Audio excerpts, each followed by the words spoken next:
শীতকালীন সবজির ভিতরে অন্যরকম একটা সবজি সেটা হলো ফুলকপি। ফুলকপি কিন্তু আমাদের সবার অনেক পছন্দের। এই সবজিটা কিন্তু আমি বিশেষ করে অনেক পছন্দ করি। তো আজকে আমি ফুলকপি দিয়ে নতুন একটা রেসিপি নিয়ে আসছি। আসসালামু আলাইকুম ওয়া রাহমাতুল্লাহি ওয়া বারাকাতুহু।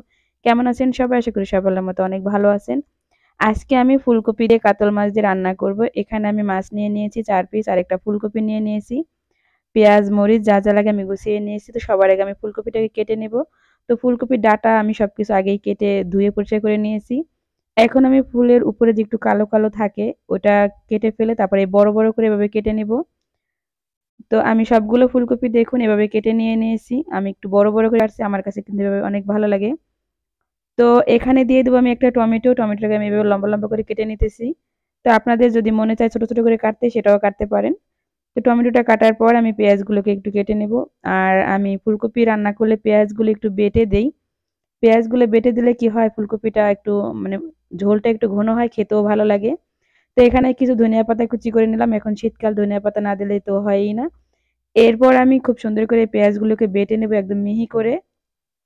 তো আমি এখানে পেঁয়াজগুলো বাটা হয়ে গেছে। আমি অফ ক্যামেরায় আদা এবং রসুনও বাটছি সেটা স্কিপ হয়ে গেছে। এরপর এখানে মাছগুলোকে একটু ম্যারিনেট করে নেব। এখানে আমি হলুদ এবং মরিচ ও একটু লবণ দিয়ে মেখে নেব মাছটাকে খুব সুন্দর করে। তো মাছটা মাখার পর আমি চুলায় চলে আসলাম ভাজার জন্য, রান্না করার জন্য। এখানে আমি একটা প্যান বসায় দিয়েছি। এখানে দিয়ে দিলাম আমি সরিষার তেল। তেলটা গরম হওয়ার পর আমি এখানে দিয়ে দেব মাছগুলো।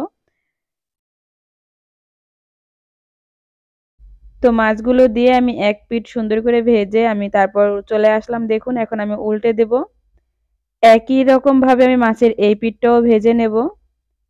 তো আমি মাছটা ভাজা হয়ে গেছে, এখন আমি মাছটাকে তুলে নেব। তো যেহেতু সরিষার তেল, সরিষার তেলটা কিন্তু একটু অল্পই দিতে হয়। তো এরপর আমি এই তেলের ভিতরেই দিয়ে দেব সেই ফুলকপিগুলো। আমি ফুলকপিগুলোকে ভেজে নেব। আপনারা চাইলে নাও ভাজতে পারেন, কিন্তু ভাজলে ফুলকপিটার স্বাদ দ্বিগুণ বেড়ে যায়। এখানে আমি আরো কিছুটা তেল দিয়ে দিব। আর এখানে দিয়ে দিব আমি একটু কালারের জন্য একটু হলুদের গুঁড়া, যাতে ফুলকপির কালারটা খুব সুন্দর আসে। এরপর আমি ঢাকনা দিয়ে খুব সুন্দর করে এই ফুলকপিটাকে ভেজে নেব। আপনারা এভাবে ফুলকপি ভেজে রান্নাই করে দেখবেন কত মজা হয়। তো দেখুন ফুলকপিটা আমার ভাজা হয়ে গেছে। এখন ফুলকপিগুলো তুলে আমি আবারও প্রায় ২-৩ চামচ পরিমাণ তেল দিয়ে দিয়েছি। এরপর আমি সেই পেঁয়াজ বাটাটা দিয়ে একটু নেড়েচেড়ে এখানে দিয়ে দিলাম আদা রসুন বাটা। আদা রসুন বাটাটা দিয়ে একটু ভেজে এখানে দিলাম আমি লবণ। লবণটা দিয়ে আমি আরো কিছুক্ষণ একটু নেড়েচেড়ে নেব। এরপর এখানে আমি দিয়ে দেব সামান্য পরিমাণে একটু পানি। পানিটা দিয়ে তারপর আমি এক, এক করে মসলাগুলো এখানে দিয়ে দেব। সবার আগে এখানে দিয়ে দেব আমি ১ চামচ হলুদের গুঁড়া ও দিয়ে দেব ১ চামচ মরিচের গুঁড়া, ১/২ চামচ ভাজা জিরার গুঁড়া ও ধনিয়ার গুঁড়া। এগুলো দিয়ে খুব সুন্দর করে মসলাটাকে নেড়েচেড়ে আমি কষিয়ে নেব। তো এবার আমি ঢাকনা দিয়ে ঢেকে দেব। ঢাকনা দিয়ে ঢাকার পর ফিরে আসছি। মসলা কষানো দেখুন আমার একদম হয়ে গেছে। তেল ছেড়ে দিয়েছে, পানি নাই। এ পর্যায়ে আমি সেই টমেটোটা দিয়ে দেব। তো আপনারা চাইলে তরকারিটা যখন রান্না হবে তখনও দিতে পারেন। কিন্তু আমি এ পর্যায়ে টমেটো সবসময় দিয়ে থাকি। এরপর ২-১ মিনিটের জন্য একটু ঢেকে দেব যাতে টমেটো একটু নরম হয়। তো দেখুন আমার টমেটোটা নরম হয়ে গেছে। এবার আমি সেই ফুলকপিগুলো দিয়ে দেব। তো ভেজে রাখা ফুলকপি প্রায় সেদ্ধ হয়ে গেছে। খুব একটা করতে হবে না। আমি খুব সুন্দর করে আরো ৩-৪ মিনিট এটাকে নেড়ে চেড়ে তারপর ঢাকনা দিয়ে ঢেকে দেব। আরো ৩-৪ মিনিটের মতো আমি এই ফুলকপিটাকে কষিয়ে নেব। তো দেখুন আমার ফুলকপিটা কষানো হয়ে গেছে। এখন আমি এখানে দিয়ে দেব ঝোলের পানিটা। এ পর্যায়ে কিন্তু অবশ্যই গরম পানি দিবেন। আমি এখানে গরম পানি দিয়ে দিলাম। তো আমার ফুলকপিটা প্রায় সেদ্ধ হয়ে গেছে। আমি খুব একটা পানি এখানে দিলাম না। তো আপনাদের যতটুকু লাগবে ততটুকুই দিবেন।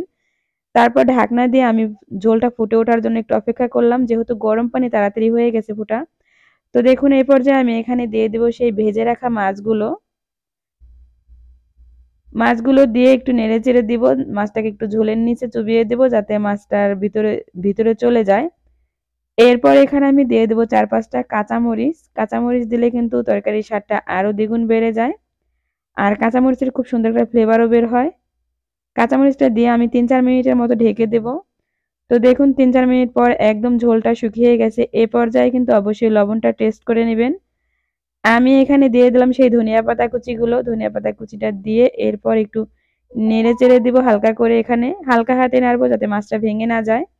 আর ফুলকপিগুলোকে আমি একটু আস্ত, আস্ত রাখবো। আমার কাছে আস্ত, আস্ত ফুলকপি খেতে অনেক ভালো লাগে। আর দেখতেও অনেক সুন্দর হয়, সেজন্য আমি আর বেশি একটা নাড়াচাড়া দিলাম না। এরপর 2-3 মিনিট রান্না করলেই চুলার জালটাকে আমি অফ করে দেব। তো দেখুন ফাইনালি আমার রান্নাটা একদম রেডি হয়ে গেছে। আমি এখন চুলার জালটা অফ করে দিয়েছি। এরকম একটা রেসিপি দুপুরবেলা যদি আপনি গরম ভাতের সাথে নেন তাহলে কিন্তু আর কোনো কথাই নাই। পরিবারের সবাই একদম নিমিষেই চেটেপুটে খেয়ে এই শীতকালে আপনারা একবার হলে এভাবে ফুলকপি দিয়ে কাতল মাছ দিয়ে রান্না করে খেয়ে দেখবেন। আমি মুখে বলছি না, আপনারা দেখবেন, রান্না করলেই বুঝবেন কত পরিমাণে টেস্ট হয়। তো আমার ভিডিওটা এই পর্যায়ে যারা আসছেন এখনো একটা লাইক দেন নাই, প্লিজ একটা লাইক দিবেন। আর চ্যানেলটিকে যারা সাবস্ক্রাইব করেন নাই অবশ্যই সাবস্ক্রাইব করে আমার চ্যানেলের সাথেই থাকবেন। আর অলরেডি যারা সাবস্ক্রাইব করেছেন তাদেরকে অসংখ্য ধন্যবাদ। যারা আমার ভিডিওটি পেজ থেকে দেখতেছেন প্লিজ লাইক, কমেন্ট এবং শেয়ার করে দেবেন আর পেজটিকে ফলো দিয়ে দেন। তো সবাই ভালো থাকবেন,